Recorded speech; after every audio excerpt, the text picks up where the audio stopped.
in front. I want first to acknowledge your presence as the 5th President and the Commander-in-Chief of the Armed Forces.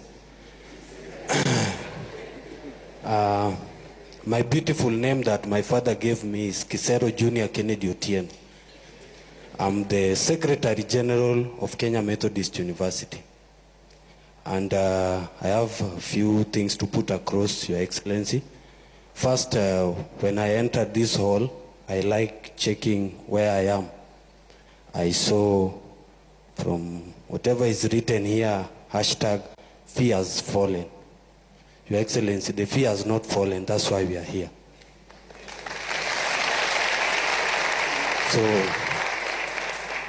and first thing first, Mr. President, I've been privileged to be under your administration in two capacities.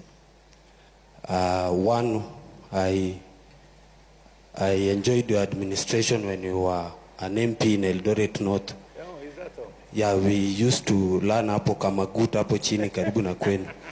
Yes. And secondly, I've also experienced your leadership now that you are the president. Mr. President, I can assure you they are totally different.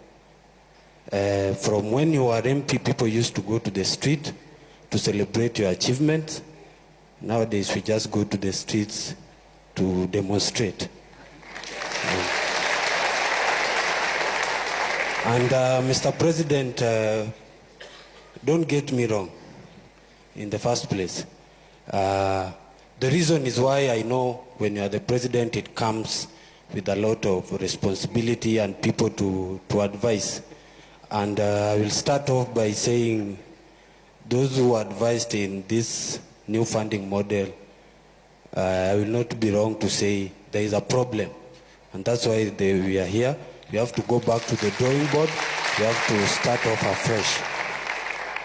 And my question is, Mr. President, the first question is, what was so wrong with the old funding model that we could not sit down and amend it?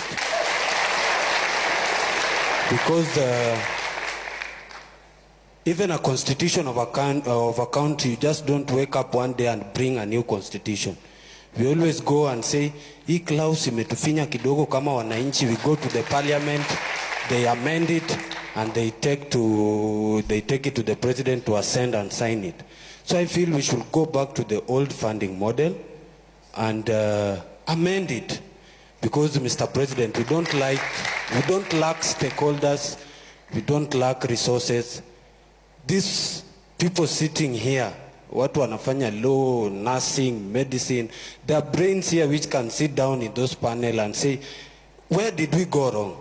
First, I want to acknowledge that the new funding model has got good ideas, very brilliant ideas, but the implementation is very wrong, and it's not pleasing based on the fact that there are also challenges from the help. You know, when comrades sit in the same room with the help guys, it's a miracle.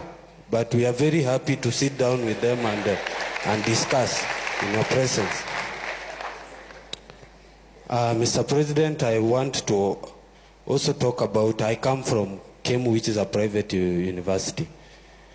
And my question there is in, you have spoken, I've understood what you have said in regards to scholarship and the loans. Comrades, you know, kama SG wendio mtu wa mkono. I have my president here, Masai Chebet. You know, comrades come to you and tell you, Kisero, we have been placed in this band. And people are really suffering, Mr. President. And my question is, why then do COOPs have to place them in private university if they can't be sustained the same way as those in public university? And in that regard, Mr. President, I acknowledge that you have said the government, this is my chance with the Mr. President.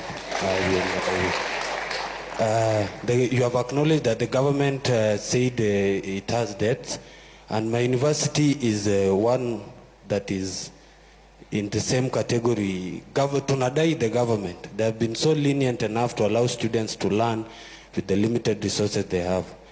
Tunaomba tu hata kidogo ndio university iendelee kufanya kazi. Because we need to learn, those who we are there. in Kemu.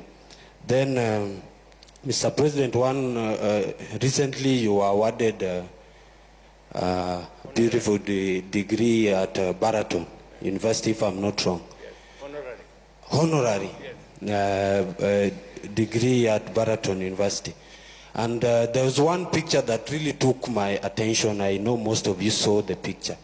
There was a little girl called Naomi who was in the midst of graduates, and he was there admiring all the graduates, the beautiful gown. Then I asked myself, why does this new funding model want to kill the dream of that young girl of one day graduating?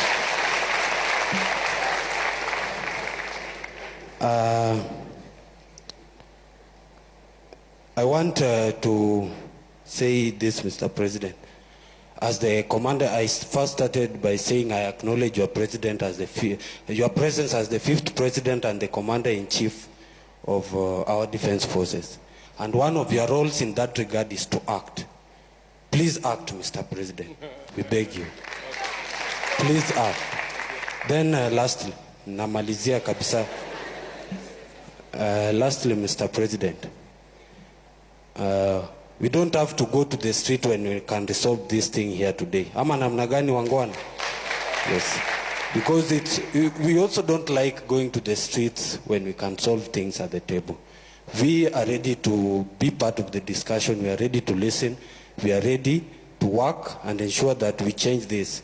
But the bottom line remains, let's go to the old funding model, amend it to what you wanted to achieve with the new funding model. Thank you so much. God bless you.